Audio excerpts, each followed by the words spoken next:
Michael's exclusive interview with Governor Tim Walz. Michael, you sat down with him in his home state of Minnesota. Yes, George, I did sit down with Governor Tim Walz, and we covered a lot of ground, the issues, including the one that is at the top of the voters' minds, the economy, the comments that he's made about his life that turned out to be untrue or possibly misleading, and concerns that this election might be disrupted. But I started off by asking him what he would have done differently from President Biden. Vice President Harris was asked this week on The View if she would have done anything differently than President Biden, with President Biden, that he has done in the past 4 years. And she said, quote, "There is not a thing that comes to mind."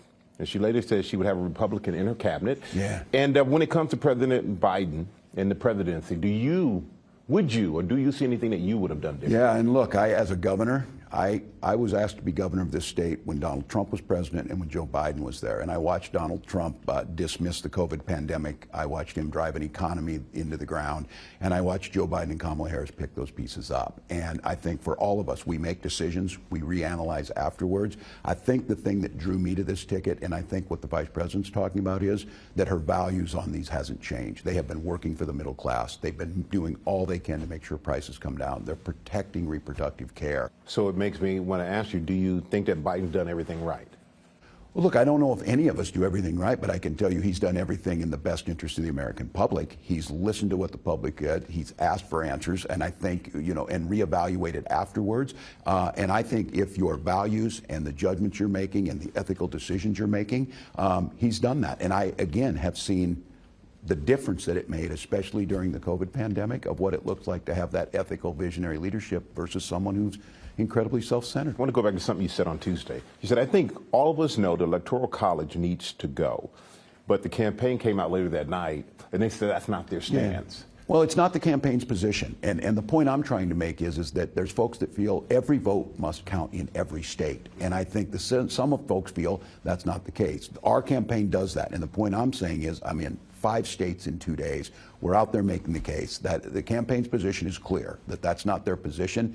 Their position and my position is to make sure that everybody understands their vote, no matter what state they're in, matters. So that's something that you and Vice President Harris disagree on?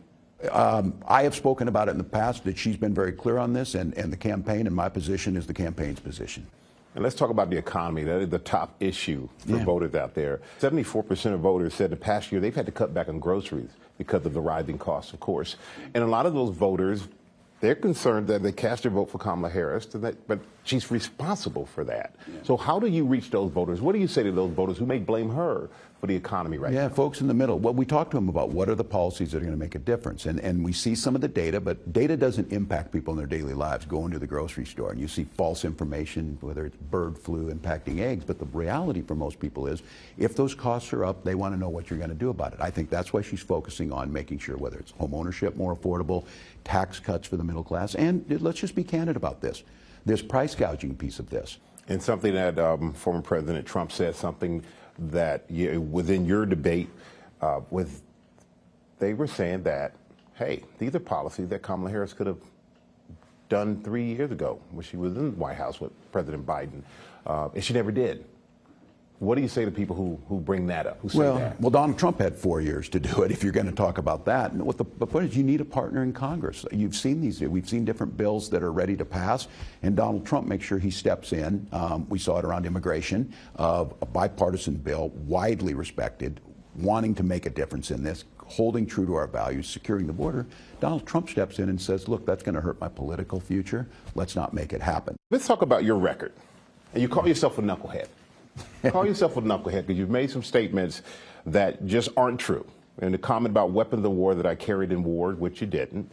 You said that you were in Hong Kong during the Tiananmen Square massacre when you weren't. You kind of chalked it all up to bad grammar or getting the dates wrong. Yeah.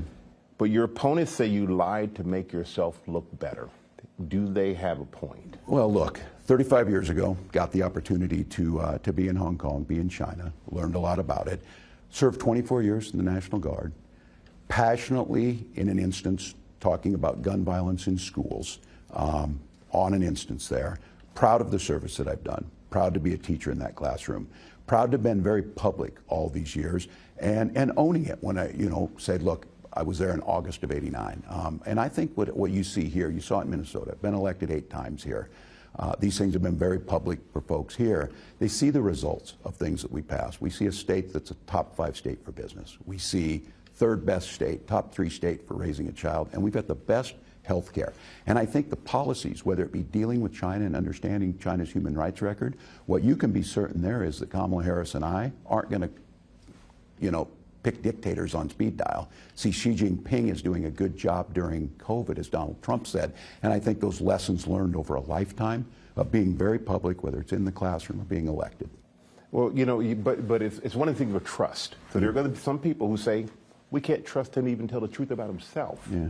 What do you say to them? Well, I said they know who I am. I know who I am. I know the work that I've done. I know that things get spun in a political environment, but I think what they see is if they want to compare that talking about immigration policy or seeing the things that Donald Trump would say, I think there's a big difference than missing a date when you're there and again spinning something for a political reason. I'm very clear of who I've been. I'm very proud of 24 years of doing that work, and I think going to Congress and working for veterans, they want to see it and make the difference, look a little different. I think people in Minnesota, my students, the folks I've worked with, members of Congress, they know who I am, and they know the policies we put in place have made an impact.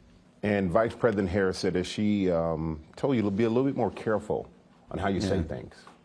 Well, I did it, even the other day of just speaking passionately about these gun violence situations and meeting with these survivors. I've sat in the room with the Sandy Hook folks, a friend with David Hogg, who's been an activist on this. People know in that, and then that gets spun in that, well, he didn't say something true. It was very clear that I was talking about these veterans, very clear that I wear, I wear my emotions on my sleeve, and I do think in these positions, whether it be governor or being vice president of the United States, you do need to be careful. You do need to be a little more thoughtful on it.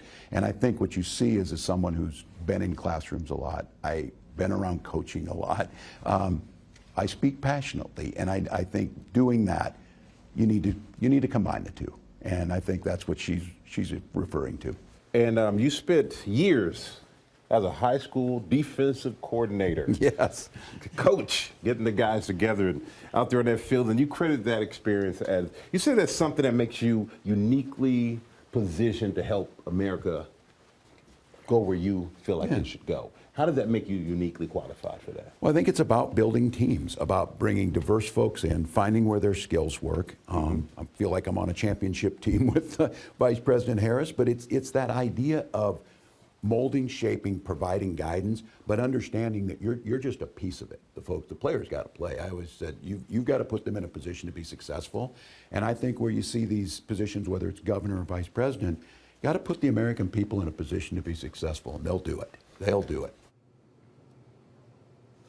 And when I asked Governor Walz how he and VP Harris were doing so far in this election, he said he knew it was going to be close and that you don't just hope to win on that day, you plan to win, George.